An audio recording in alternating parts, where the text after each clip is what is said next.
How can you Yeah, well, that was transit? the other. Back to that article, that was the same thing. They were saying that everyone was trying to build the transit lines in their own district to appease their own kind of voter base, and no one ever really took a big picture look at things. And I don't know, it's tough. I think we need that big picture.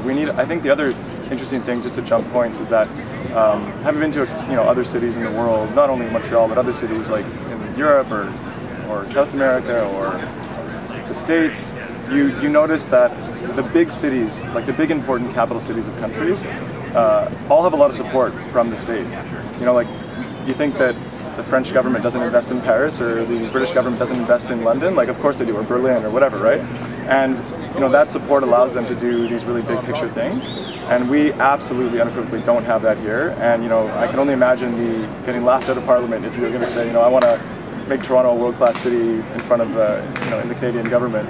But I think that is the big thing, that the big picture that's missing is that higher level outlook that maybe has to come from maybe not even a provincial level but a federal level to recognize the importance of a city like Toronto in Canada, which isn't quote unquote the capital, but it is, right? Like when it comes down to what's happening in Canada culturally and even business wise. Obviously there's the West as well, but Toronto's still very much the powerhouse in that regard.